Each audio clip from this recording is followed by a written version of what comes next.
السلام علیکم ورحمۃ اللہ۔ الحمد للہ وکفی وسلام علی من لا نبی بعد۔ اللہ مہربان کے فضل و کرم سے ہمارا آج کا سبق سورۃ التوبہ کی آیت نمبر 42، 43 اور 44 ہوگا انشاءاللہ۔ اعوذ باللہ من الشیطان الرجیم، بسم اللہ الرحمن الرحیم۔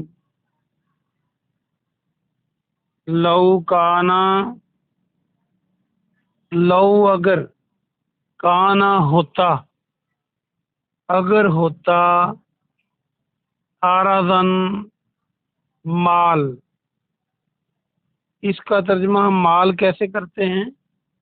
یہ وہی عارض ہے جس کا معنی ایک تو ہوتا ہے چوڑائی، اور اس کا ایک معنی ہوتا ہے پیش کرنا۔ جیسے آپ کوئی درخواست پیش کرتے ہیں، یا عرضی درخواست کو اسی لیے کہتے ہیں کہ وہ پیش کی جاتی ہے۔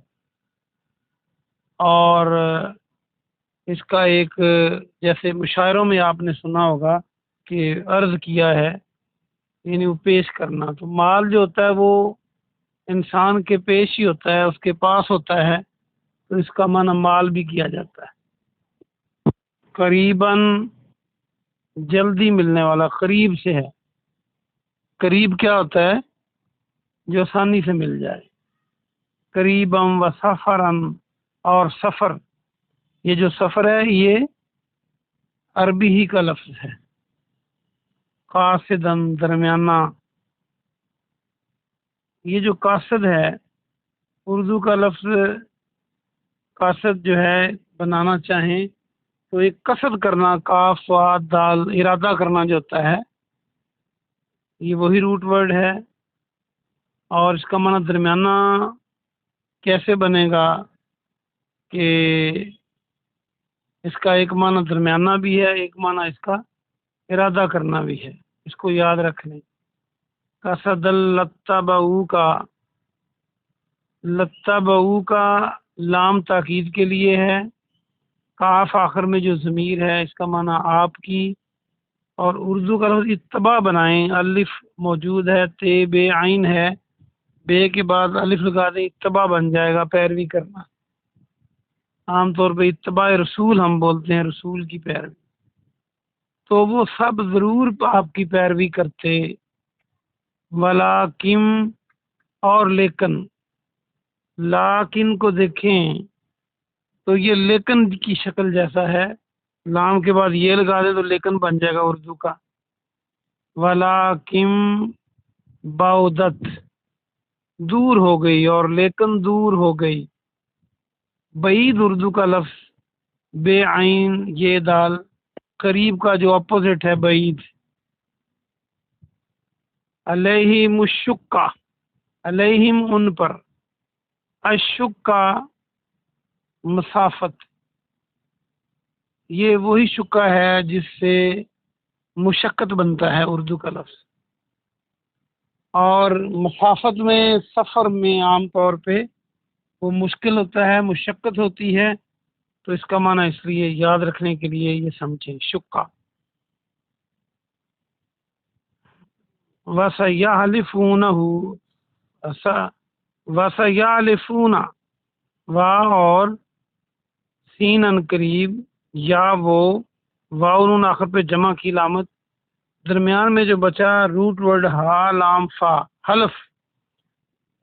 ہم اردو میں حلف برداری کا لفظ استعمال کرتے ہیں، جیسے جب یہ کوئی بھی اہم آفیسر بنتا ہے، یا کوئی وزیر اعظم، وزیر اعلیٰ کو بنتا ہے، تو حلف، وہ قسم اٹھاتے ہیں، حلف دیا جاتا ہے۔ اسلامی ملکوں میں اسلام کی پیروی کا اور ملک کے مفاد کے بارے میں حلف، حلفیہ بیان بھی ہم کہتے ہیں۔ سیحلفون، ان قریب وہ قسمیں کھائیں گے، وہ حلف اٹھائیں گی۔